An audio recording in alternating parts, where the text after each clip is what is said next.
All right, good evening, everyone. I'd like to call this district school board meeting of Brown Deer to order at 6 o'clock p.m.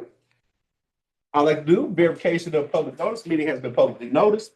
Verification of a quorum. We have 6 of our 7 board members in attendance this evening. Approval of the agenda. Would someone like to make a motion to approve the agenda? I make a motion to. Thank you very much, Ms. Robinson. Motion made. Do I have a second? Second. All right, thank you, Ms. Wells. Motion made second. Any discussion? Hearing and seeing none, all in favor would raise hand and/or aye. Any opposed? Hearing and seeing none, motion carries unanimously 6-0. And then the reading of our mission statement is through the lens of excellence, equity, and engagement.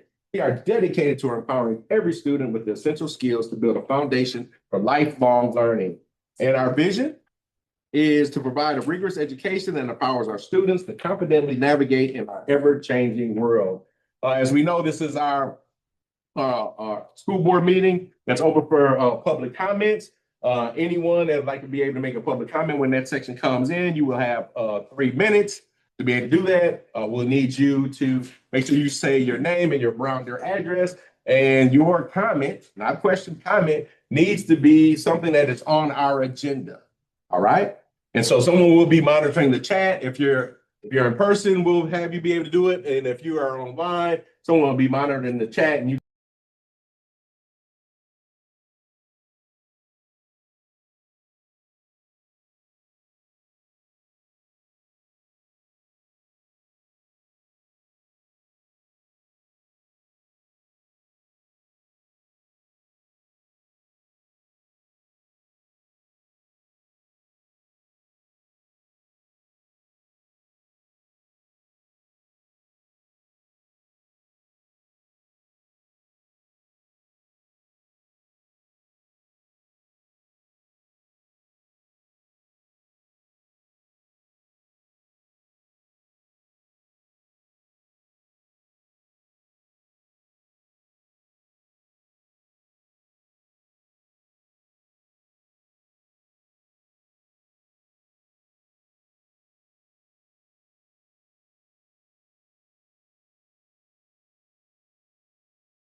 Able to high-five Bucks players as they came out of the tunnel prior to the start of the game, and another group of our students were able to watch the Bucks warm up. K-5 Finding Nemo field trip. Our kindergartners were able to attend the play Finding Nemo on January 22nd at the Performing Arts Center. Thank you to the staff who arranged for this field trip to remind our students, fish are friends, not food. The Brown Deer Middle School Channel 58 Chief Meteorologist Drew Burgoyne visited our 6th grade middle schoolers to help our students become tornado ready. The program educates students on how to best prepare when severe weather strikes. Students were engaged, watched videos regarding the weather, and saw a live experiment in action. Students chanted, "Blow it up," as they watched a liquid nitrogen cloud explode. This demonstrated what happens when different air pressures and temperatures collide. Mr. Burgoyne was also very complimentary to the behavior of our middle schoolers. Special shout out to Ms. Rondowski for coordinating this event. And yesterday, students in the middle schools were provided information regarding a building-wide incentive called Brown Deer Bucks. This is a school-wide incentive that the administration and the Culture Climate Committee put together for the remainder of the school year. Students will earn Brown Deer Bucks that can be purchased at the Brown Deer Bodega. And starting January this week, it was a soft launch. And so students only earned the bucks for being on time to class. And next week is the full launch, and students will continue to earn the bucks for not only being on time to class, but it will start earning the Brown Deer Way tickets for their classroom specific needs. Right? It's the Brown Deer Bodega is basically a school store. And so for purchase, after they earn the bucks, students will be able to turn those dollars in for snacks, drinks, fidgets, mechanical pencils, Brown Deer merch, extra recreation, etc. Right? So we look forward to having, to providing you with different information in regards to how that is going. And then finally, with the high school, Mr. Peterson's Law and Society class got to visit the Milwaukee Federal Courthouse. We had 25 students attend a field trip to the Milwaukee Federal Courthouse on January 8th for the Law and Society class. Students were able to tour the courthouse, witness a federal hearing, a naturalization ceremony, and meet with judges and attorneys on a career panel to ask questions. Youth Night brought out our future star Falcons to cheer on the girls' basketball team.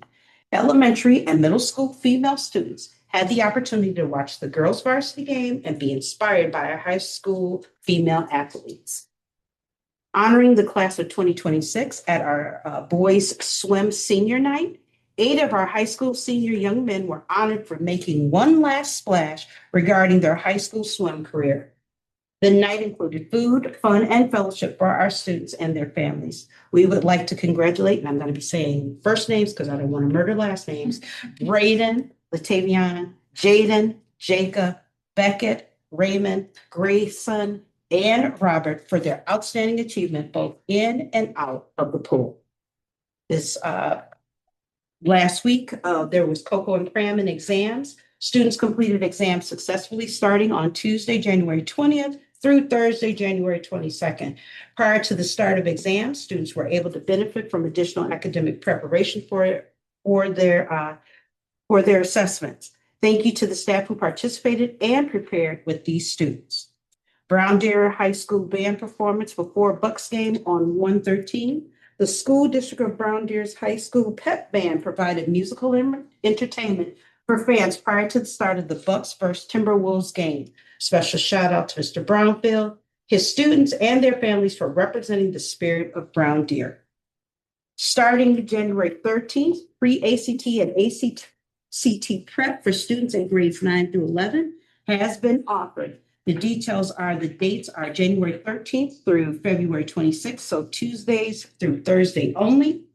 On Tuesdays, there's math, Wednesday, reading, Thursday, science. The time is from 3 to 3:45. The location will be room 314, which is Mr. Taylor's room. Snacks will be provided. Students do not need to register for these sessions, but students will need their Chromebooks in order to attend. And students will exit the building at 3:45 using the field house doors. And then lastly, on January 30th, which is coming up, this is this Friday, 2 students, Victor Osaka and Fred Jones Hartwig, along with Mr. Dahl, will be featured on the CBS 58 morning show to promote the upcoming winter musical, the 25th annual Putnam County Spelling Bee. The show runs February 5th through February 8th, and evening shows begin at 7 p.m. And there is a Sunday matinee that begins at 2 p.m. Tickets are now on sale for purchase using the Bound system. And that concludes my report for the month of January. All right, board members, any questions for Dr. Cotton? Outside, we got a plethora of great things going on in our young people, our young scholars are being able to get out there and be engaged and be exposed and being able to do that and stuff. So that is just wonderful. That is just wonderful for our babies to be able to do that. All right. Any other questions for Dr. Cotton? All right. Thank you, board. All right. Let's go on to our next item. Is item number 3, our public comments. Anyone that's in the chat or in person that would like to be heard and make a comment, and it needs to be something that is actually on our agenda. You have 3 minutes and your name and your Brown Deer address. Is there anyone in the chat that would like to be heard? Here we go. I think I see. That's you. Okay.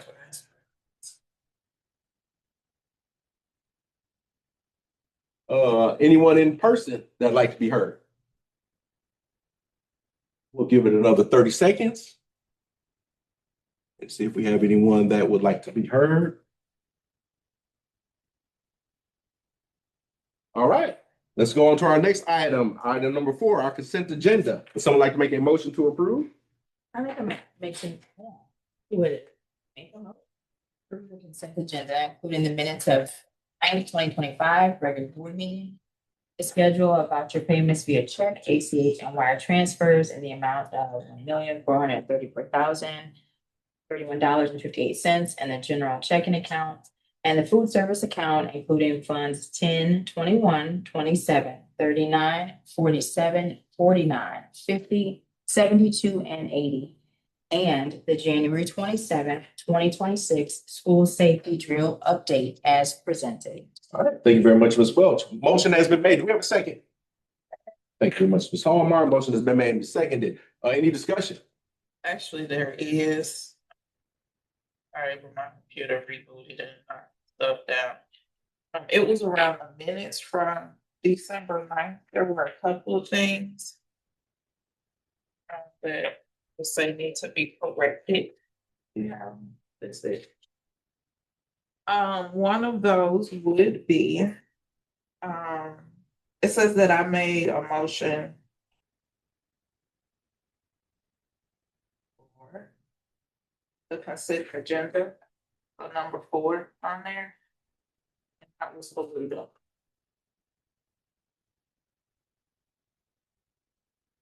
Then it also states that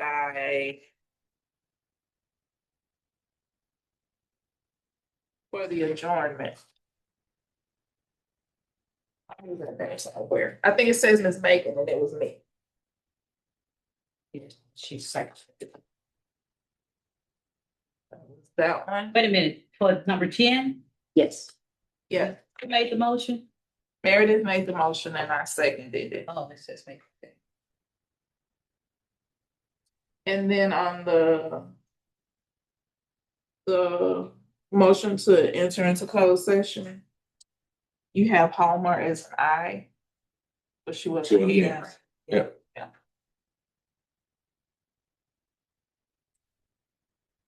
So that's it. All right. So with that, with the corrections, all in favor, raise hand and or aye. Any opposed? Hearing seen that, motion carries 6-0. All right, let's go on to our next item is our audit presentation. Quinn. Good evening, board. We have our auditor, Darren Small, on with us to do a presentation on our 24-25.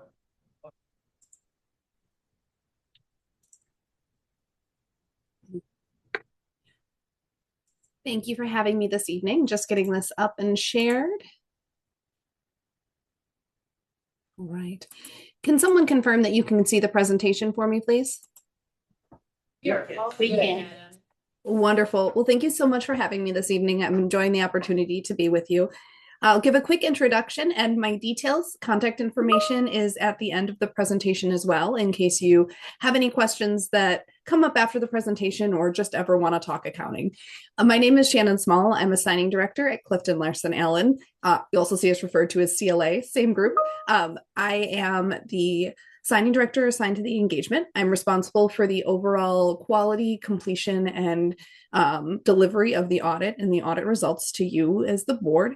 We appreciate the opportunity to work with you. So I'm going to be going through a short presentation on the audit. I'm going to be focusing mostly on the audit process and the results. I'm going to leave the numbers to Quentin and your very competent staff. They're going to give you much more current and detailed information than I could.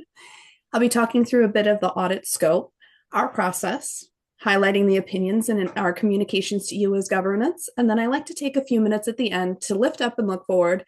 I spend most of my time looking in the rearview mirror at the past, and every now and then I like to take a few minutes to look forward with you guys, let you know what's changing in the government accounting world and the types of things that your management team is going to be tackling as they move into the 25-26 fiscal year and forward. The audit results in 4 communications to you as governance and to the users of the financial statements. The first and most commonly visible is the report on your organization's financial statements. This is the opinion, kind of the known output of the audit, that end result there. We also issue an internal control or management letter, communications to you of any significant deficiencies or material weaknesses. This is at the very back of the financial statement packet if you have that with you. We also issue a letter to you as governance with a bit more details of the results and some context around any of those items. The last item is the report on internal controls and compliance with major programs over your federal and state awards. You will not see this included in your packet at this point in time. That'll be issued as a separate report. There was a bit of a delay in the federal compliance supplement that I'll touch on later, so that is being issued as a separate document. The DPI did issue a communication to schools and to auditors acknowledging that delay and their anticipation that those could be issued separately. It does not impact your compliance with DPI requirements having those issued separately or issued later. That federal single audit is not due until March 31st. So just wanted to highlight that. That might be a little different than what you're used to seeing in your audit packets. We perform a risk-based audit, which means we're looking at your most significant balances and classes of transactions. We don't look at every invoice, every transaction. We focus kind of on those larger ones. We do procedures around understanding your internal control processes and if they've been implemented. That helps us design and inform our audit procedures, but we do not issue an opinion on the internal controls. The scope of our procedures is not broad enough to do so, but it is a key part of our planning process and working with your management team. We do bring to you any significant deficiencies or material weaknesses that are identified during the audit, and then we discuss with management any other best practices that we identify as we work through that.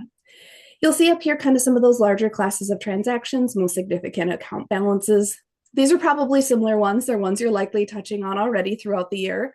Your revenue recognition, taxes, grants receivable, any of those other charges and fees, your cash and investments, debt, any related covenants, capital assets outlays, those big capital projects, your payroll and accruals, the general disbursements, payables, those type of things. And we also take a look at your pension and your other post-employment benefits, or OPEB.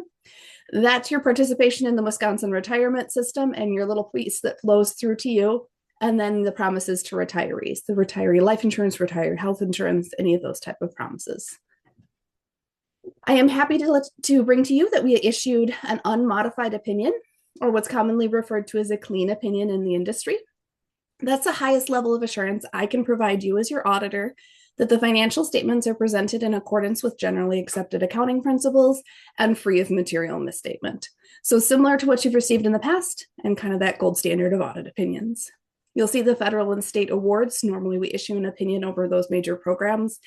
Again, I mentioned that federal compliance supplement was delayed. That's kind of our testing instructions, our to-do list. That's normally issued in May. They didn't issue that until the very end of November this year. Didn't leave us quite enough runway to be able to get that issued at the same time as those audit reports for the financial statements, which are due on December 15th. So it got us a little bit short runway there. So we're working through that procedures now. Our team's been working with Quentin and his team to get that wrapped up. And you're well on pace to be able to have that issued well before that March 31st required deadline. We do have one material weakness that we're bringing to you. I'll touch a little bit more on that later.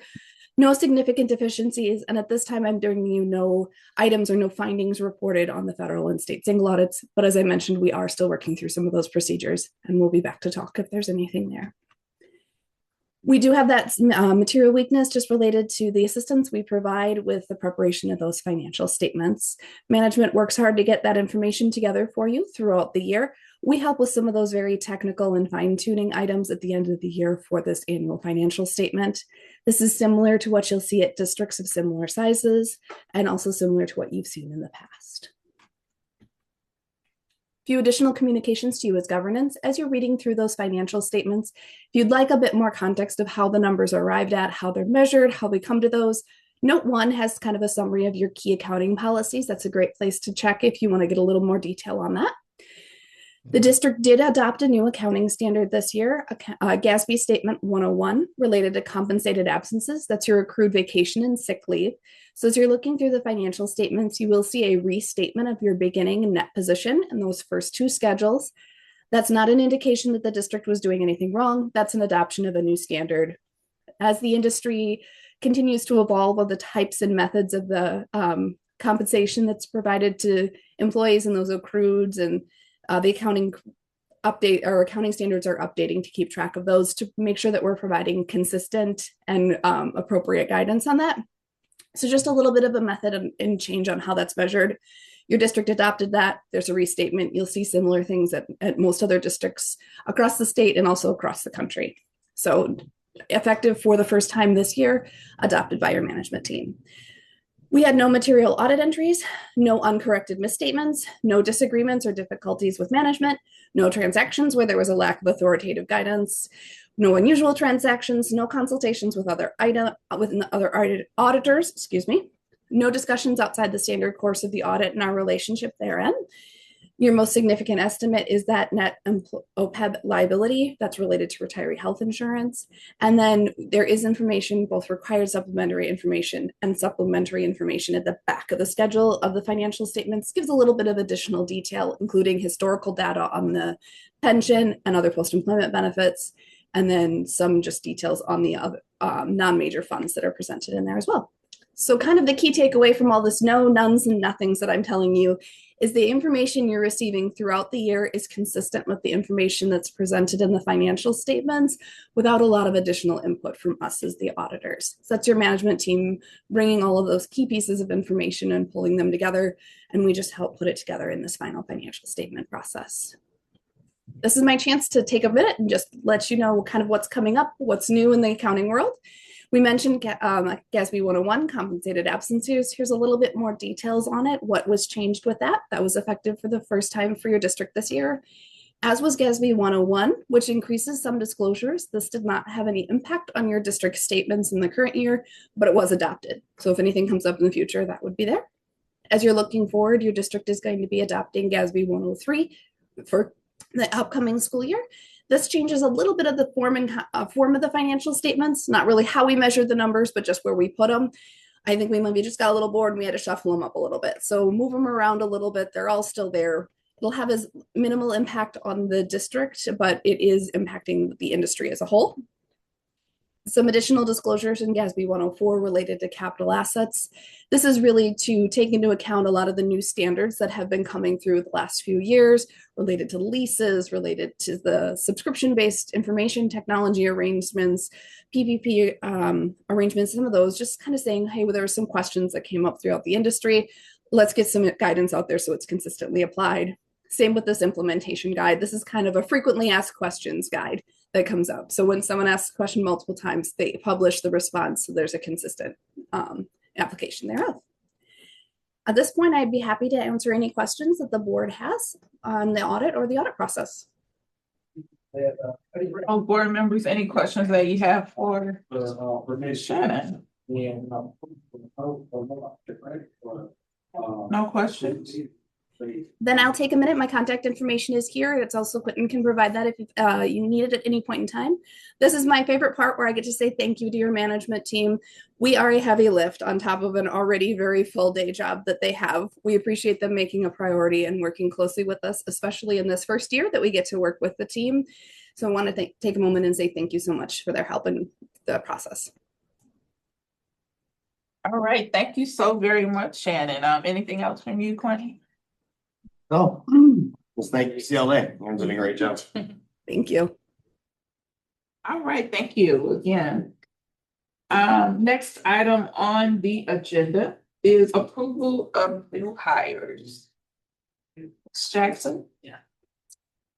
Moving forward, there aren't any new hires to report. Okay. Approval of resignations. There are two resignations. First resignation would be from Zachary Natchez of the high school. Physical education teacher. Resignation submitted on January 20th of 2026. Last day of employment would be January 20th of 2026. Then there's Lindsay Hudson Jr. from the high school, special education teacher. Resignation submitted on January 26th of 2026. Last day of employment would be June 11th of 2026. All right, thanks. Thank you so very much. So then for Zachary, are there any liquidated damages? Yeah. Okay. All right, can I get a motion for approval? Yes, I would like to make a motion to approve the resignations of Zachary Netchin as a high school physical education teacher effective January 2026, and Lindsay Hudson Junior as a high school special education teacher effective June 11th, 2026. Thank you so much, Director Hallmark. Second. A second. You, Director Roach. Any further discussion? Okay, all in favor, with aye? Aye. Any opposed? All right, motion carries 5-0. And then the last one is approval of retirements. Have any of those? There are no retirements to report tonight. All right, thank you, Ms. Jackson. Next is discussion of January 2026 pupil count. Good evening. Before you, we have our January pupil count. We reported in January 1,625 students that we could count. We did have 5 absences, so we have 1,630. This was only off by 1 student that we were able to count in September, our September count. I did include the breakdown of each grade. If you have any additional questions, I'd be happy to answer them. So we had one more or one less? We had one accepted? Any questions? All right, well, thank you so much. All right, and I still be on the next one. So we discussed our open enrollment for the 26-27 school year. And we are hoping to get an approval from the board for the additional 55 seats in the elementary school, K-5, 15, first grade 15, second grade 20, third grade 5th, 0 seats for special education. And we will have a wait list for grades K through 12. Right. So we'll have a wait list just because that's usually how it goes. Is that what you're saying? Yes, because last time we did not have a wait list. We did have some students that could have been open enrolled. And so that does give us the chance to, once enrollment starts, if we do need to accept kids in those grades because we have seats available, we can do that because we have the wait list. Okay, I thought we did have a wait list. So what happened with that? The wait list ends after open enrollment ends. So once Oh, we start the list again. gotcha. So that explains for this upcoming school year, but what happened to the wait list for 25-26 year? That one expires. So those No, you kids said- reapply. No, you said, so we didn't have a wait. We did have a wait list. Last year was the first year we had a wait list. Previous Okay, to that, we did not have a wait list. okay. All right, I thought you were saying we didn't have one last year. I'm like, No, wait. we had a wait list district wide. Yeah, Previous to that year, last year, we only waitlisted kids in the grades that were open. So they will still be waitlisted. In addition to, so for example, third grade will have 5 seats open and we'll have a wait list. So if those 5 don't take it, we can still move on to the next. In the past, we only did the grades available. Now we're going to do all grades. gotcha. Right. Any other questions or discussion? I have a question. Last year, can you tell me how many people came in? You have an estimate of how many did come in through open enrollment? Yes, we have actually. Yeah, that was the last week discussion. We have a total of 151 open enrolled students. So we have 96 students that are grandfathered in open enrollment. So we're adding an additional 55 seats for a total of 151. So students that are already open enrolled do not have to reapply again, they're grandfathered in. Great, thank you. Any other questions? All right. So can I get someone then to make a motion for us? Yes, I'd like to make a motion to approve a total of 55 new regular education open enrollment seats, including 15 K-5 seats, 15 first grade seats, 20 second grade seats, and 5 third grade seats for the 26-27 school year. Okay. And then, And then, so let's do one at a time. okay, I think we probably should do for these. All right, Second. Thank you, Director Macon. Any further discussion? All in favor? Aye. Any opposed? All right, that motion carries 5-0. Now let's do the next one. I'd like to make a motion to approve 0 special education seats for the 26-27 school year.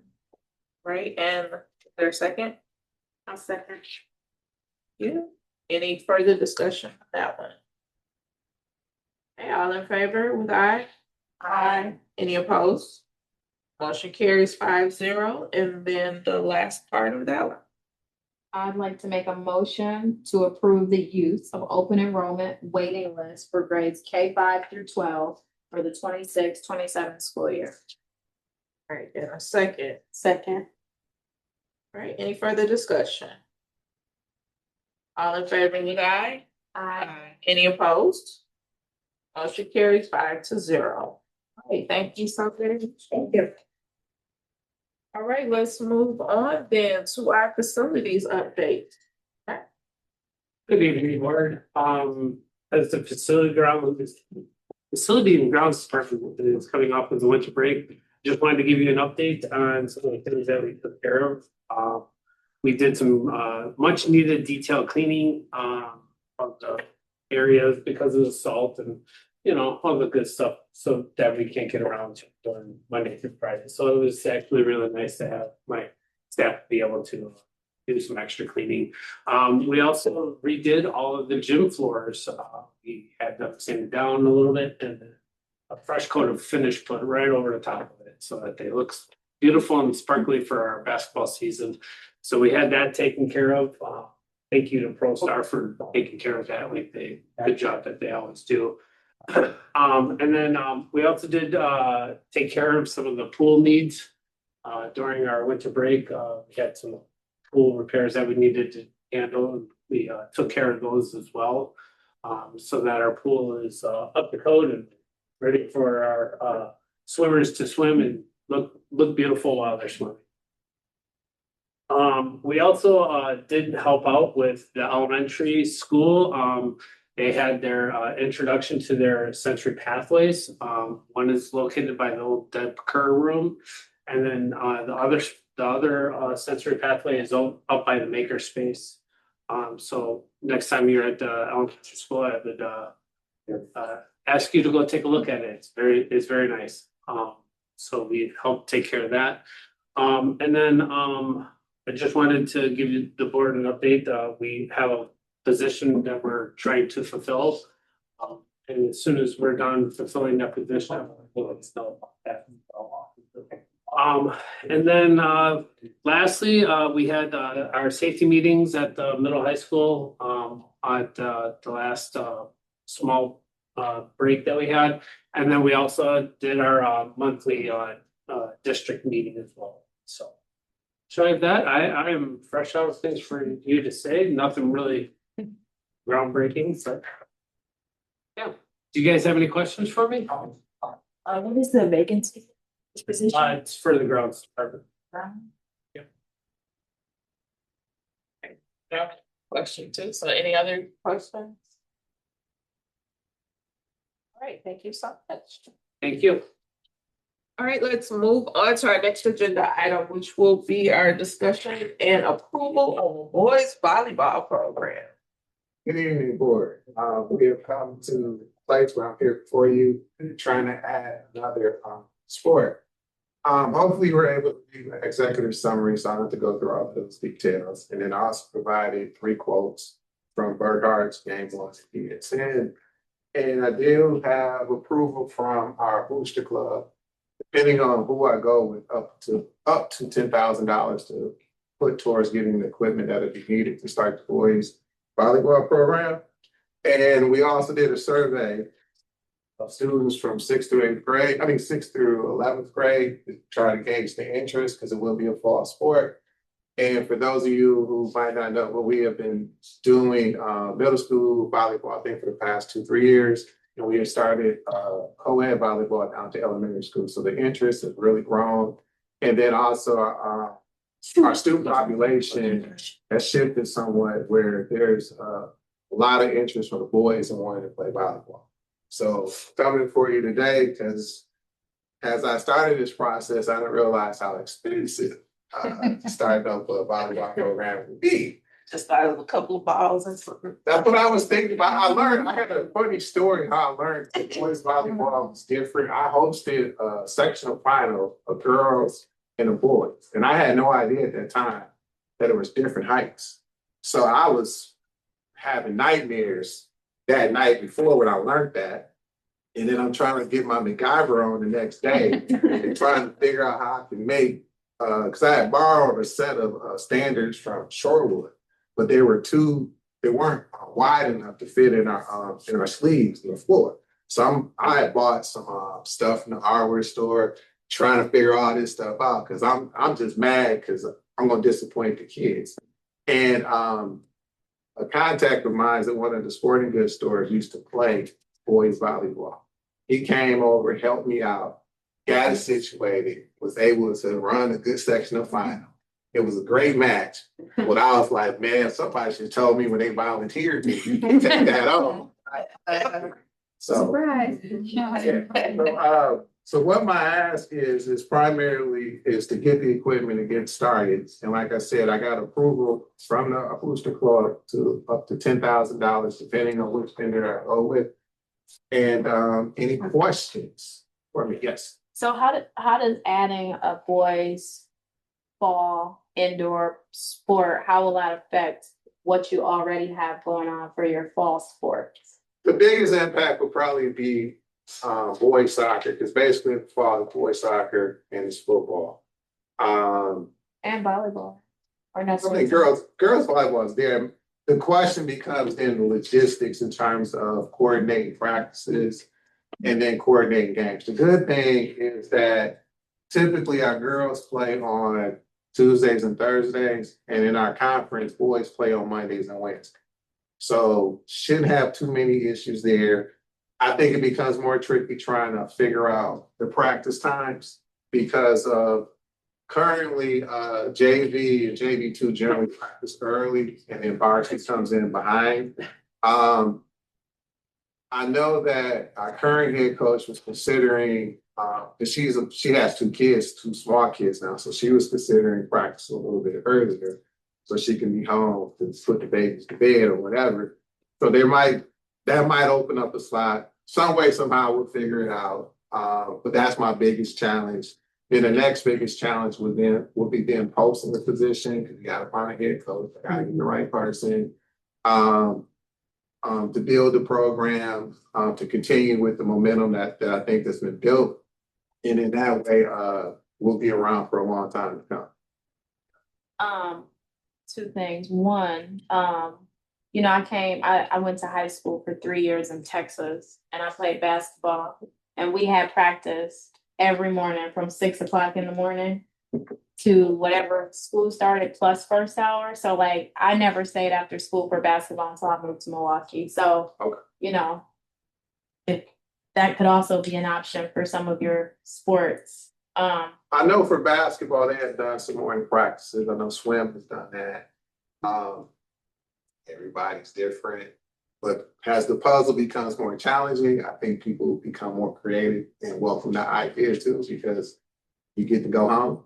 You don't have to stick around. Right. But like I had told people, that's my headache to figure out. And then also I gotta broaden my pool of workers because I don't expect the people that work to be here 4 nights a week. If I got four home volleyball games in a week, that's a lot to ask of a person. So I got some work. I got some time. I got some work. Any other questions? Sounds good to me. Well, but that does become an additional cost then, right? If we have to talk about hiring more staff to be able to be present. What was that? That would become an additional cost in terms of having to hire more staff to be present to support practices and games and things like that too. Yep. My ask right now is just really about getting the equipment and stuff. For the most part, I think we can figure out the salaries and stuff. I don't think it'd be $30,000 for that, but the biggest cost right now is the cost of the equipment. with the standards, the cards, just because like I said, it's different volleyball size, different height of the net, different things like that. So which quote are you recommending? I'm leaning Burkhardt super high. Yes. The best thing about their quote though is that's a 10-year warranty on the standard. Yeah. The other two quotes, which are significantly less, I think the warranty on those standards is roughly about 5 years. I'm actually probably leaning more towards BSN, based on what I got in. Because basically what I did is I contacted all three, real generic about what I wanted to see who would offer me the best price, and then good quality and offer me the best price. Versus because I know you, I'm only gonna deal with you. I'm like, nah, I need to get 3 bids, see what makes sense. But a 10-year warranty is excellent. I'm not saying that that's who you should choose, but I do know that, you know, on that 6th year, when things start not Yeah. going right and you have a warranty, it makes a difference and have to buy all new. But yeah, I'm happy that we're adding more sports for our students. Any other questions? Do you have actual, I heard you say earlier that, you know, some of the kids and have expressed interest in the program. Do you have a survey or some actual numbers around interest? So I got 101 responses back on the survey, and roughly about 55% of those students were in 8th through 11th grade. So they'll be incoming freshmen coming into the high school next year, for example. Another question that was asked was about interest in joining the team. And of that group, 52% of them said that they will be interested in joining the team. So I did get some of that information. And then of the fall sports that's offered, it's about 51% said that volleyball would be their choice of a sport. Now I don't have the breakdown by grade level per se, blah, blah, blah, but I don't anticipate a huge impact to the soccer program and our football by adding boys volleyball.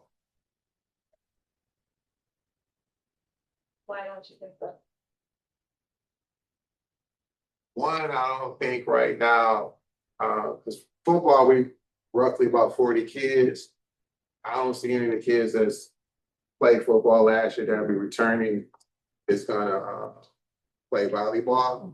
Because even like trying to push basketball players, for example, to do cross country or to do football, they don't want to do either one. And they just, want to put our heads in basketball. And even trying to help them understand that if you're good enough to play at the next level, there's a lot of running. Like you're gonna run all day long, and it becomes about stopwatches. They ain't trying to hear nothing. You can't make it in this time, and you can't play this position. That's how that looks. So trying to encourage them, and then soccer. We hover around 22, 23 kids. I don't anticipate any of those kids swinging over to volleyball either, based on what I know. I think one of the things that kind of hurts, like soccer, for example, is us not having lights and different things like that. I'm not really in a position to have 2 levels. And so to really help to build that program, that's why the referendum becomes huge, because I think it offers up opportunity if that's passed, blah, blah, blah, to help grow things. Because I think some of the growth you need to have, you gotta have feeders. And if we're building stuff at the elementary level, we're building stuff at the middle school level, and then we're able to get more stuff on the youth side going, I think some of the things that we're concerned about will become better, because based on what I see in surrounding suburbs, like Milwaukee and different things like that, they got really solid youth programs that's feeding everything that we have. And so that's the model we're trying to replicate. But volleyball right now, when you gonna start, Mr. McGregor? I'm like, it's the process. I gotta go before the board. I just can't wait for that. It don't work. And Mr. McGregor, are some of these students too first-time sports kind of children, like this is first? I think it's kind of a mixture. I think, like with the influx of our Hmong community, which volleyball is a very popular sport, a lot of the males want the volleyball. Like if I watch gym classes, I see kids off to the side, guys bumping, doing all sorts of things. And then expressing interest in wanting to do more. I think for middle school boys volleyball, we have about 15 kids out. And of the 15 kids, I think it's a family of 4 that comprise the team. So there's a set of twins. And then it's a 7th to 8th grade or something like that. And then I think there's about 5, 6, 8th graders that's playing. So you're incoming freshman, and I have probably at least 10 or so that's currently in high school that wants the sport. So I think by adding it just grow. Like I said, hiring the right coach is pivotal in building that program, and having the vision for what that looks like around here as well. So. Will we charge for entrance into those games like we do for the girls? Yeah, because it's a WIA sanctioned sport, so it'd be right in line with that as well. Yeah. Now, the basketball team, they practice kind of. Basketball's gonna win. Okay, okay. So there's never any conflict with the volleyball and the basketball? Never? Okay. It's conflicts and everything. I just don't have to pass her. Okay, that's what I'm saying. Okay. But it's a fall sport. So Okay. it'll start, I think like the 3rd week in August and end in October going into November. It basically mirrors the girls volleyball season in essence. Okay, but you'll have that all worked out. Yeah, it'd be just the logistics of like doing winning right now. Boys basketball, girls basketball, and wrestling. Okay. And how many other schools like in the North Florida have male volleyball program? So our conference is getting realigned, for lack of a better word. So currently we're comprised of 16 schools. So there's an east side and there's a west side. Starting in 26, 27, the schools on the west side is leaving the conference. And then we're adding Augustine Prep, and then we're adding West Dallas Hills. So we'd be comprised of 10 schools. And I believe it's 9 of the 10 schools have boys volleyball in the Woodland Conference. And then there are like 2 schools outside of our conference, but they participate in boys volleyball. There's like a form you go through and there's a fee that's charged. So I know it's Dominican and I think it's Martin Luther.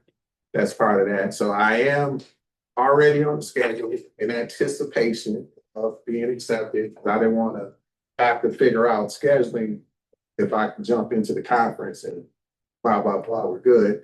And so it'll be roughly, I think volleyball is roughly about like an 8-week season before you get to the playoffs. So you have a max of 15 games based upon WIA, but if you're playing in the different invites and different things like that, because the invite, you might play like 6 games, but the invite only count for 1 game.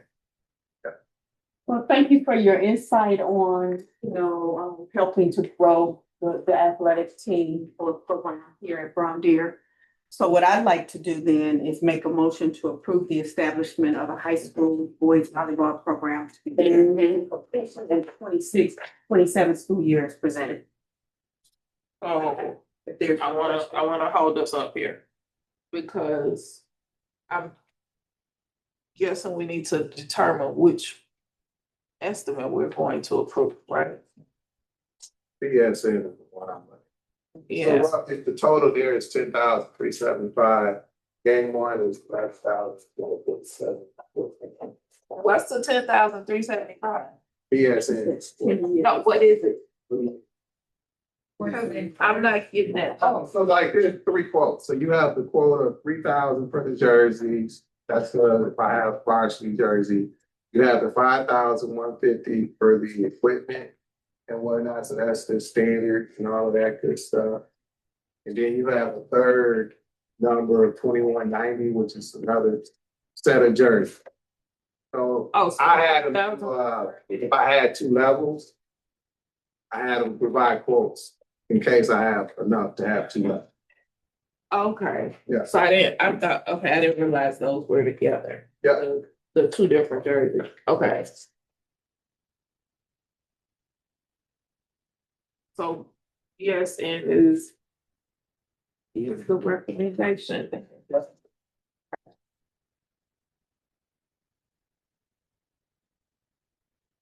All right, so then, Director Mackey, can you read through your motion, including the recommended vendor?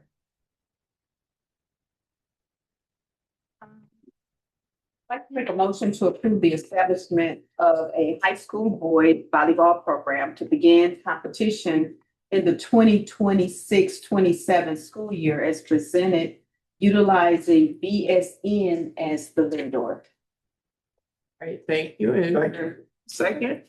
A second. All right, any further discussion? All in favor, with aye? Aye. Any opposed? All right, motion carries 6-0. Thank you very much for it, and congratulations, Ms. Thank you. Hopefully you come back with some championships. All right, just imitate that wrestling program, we'll be all good. In the bowling. Yeah, and well,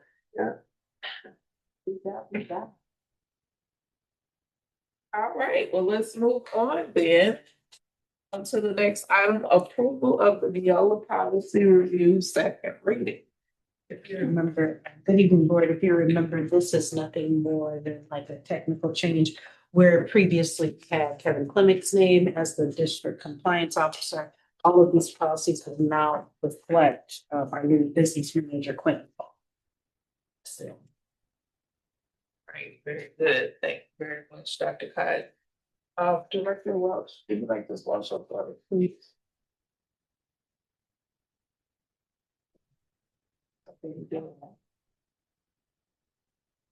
Yeah, all of these? No. No, just this. I'd like to make a motion to approve the second reading of the Neola policy. Policies, Policy as presented. As presented.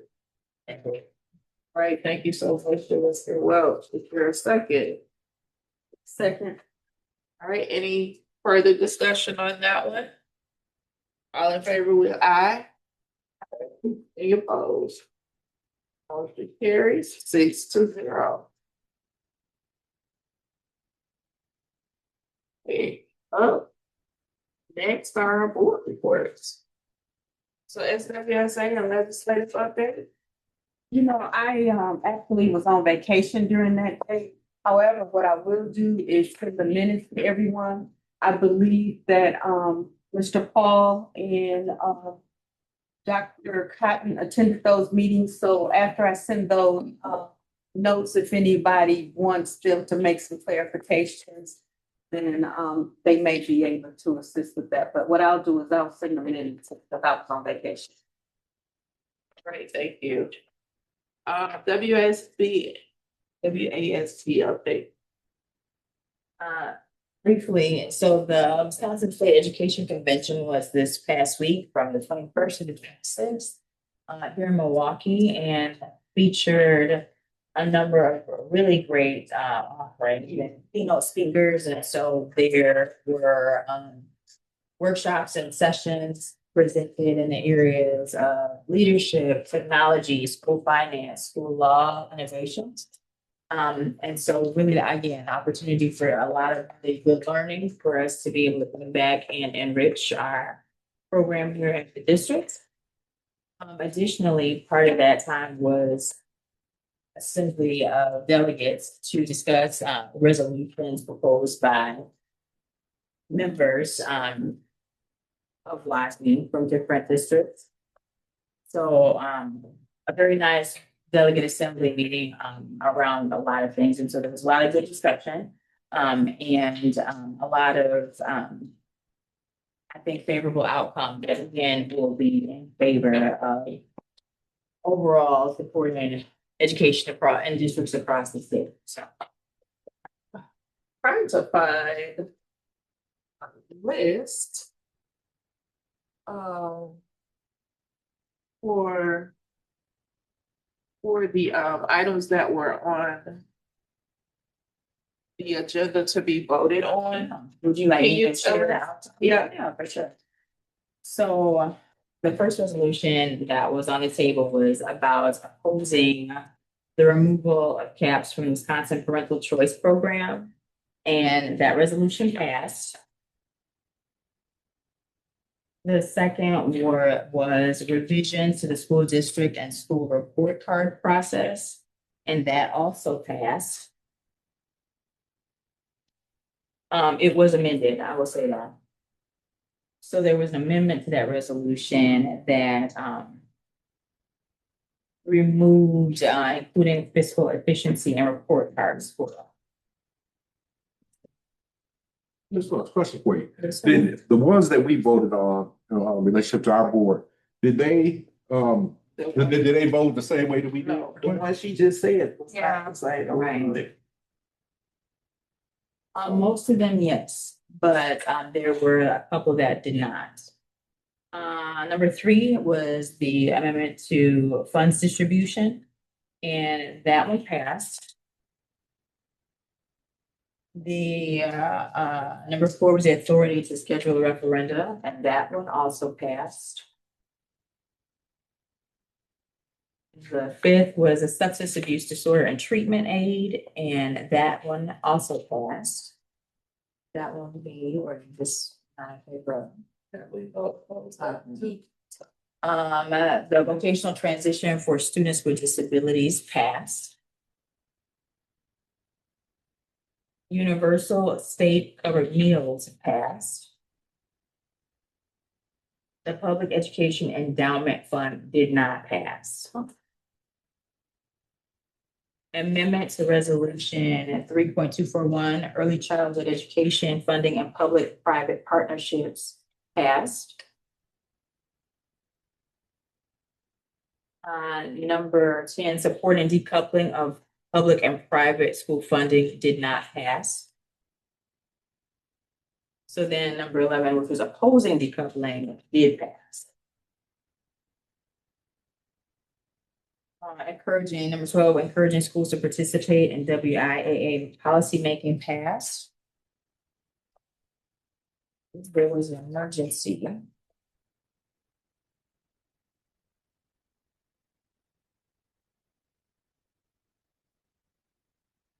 Around limited active members, and that one was not adopted into the bylaw.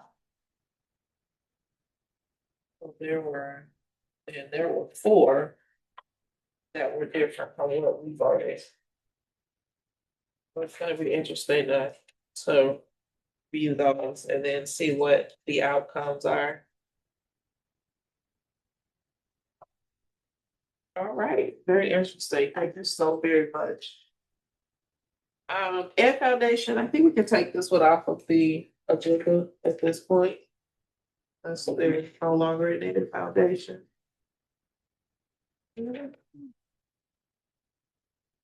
Yeah, it rolled under the Brown Deer Foundation. Yes. And then Parks and Recreation. There's no update other than the next meeting, it's March 3rd. Great, very good. All right, so then up next is the board planning calendar. We have a number of things coming up, including the spelling bee musical that Dr. Cotton announced earlier. Our next board meeting will be, special board meeting will be February 10th. Professional Learning Day on the 17th, so there's no school that day. And then that is also the Brown Deer Black History Program that day as well. February 18th is the joint meeting with the village, and that's virtual at 5 o'clock. And then the winter board retreat is on February 21st from 8 to 12. So that's yes. And I guess we'll be talking about more with the agenda and all of that. And then February 24th is our regular scheduled board meeting. All right. Let's move on then to our motion and roll call vote to enter into closed session. I get a motion for that, please.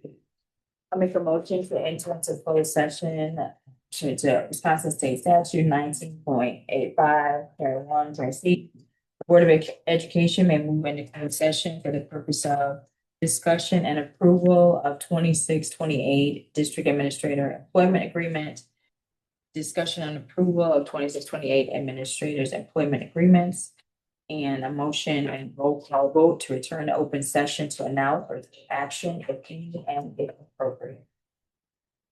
Thank you, Director Welch. Is the second, please? I'll second. Director Hepburn. All right, so we will now do the roll call vote, starting with Beal. Is Ashley is absent. Barrington. Aye. Hallward. Aye. Bacon. Aye. Robinson, aye, and Welch. Aye. Right, so we will enter into closed session at 7:01 p.m. Thank you to everyone for tonight. As you have participated, we will re-enter into open session at the end of our time. We don't know what time that will be, so if anybody hangs around, we will just go back into the virtual meeting to do that final vote, but that is where we will end for tonight. So thank you all so much for attending, and we hope to see you all again soon. Stay warm. No falcons. All right, thanks everyone.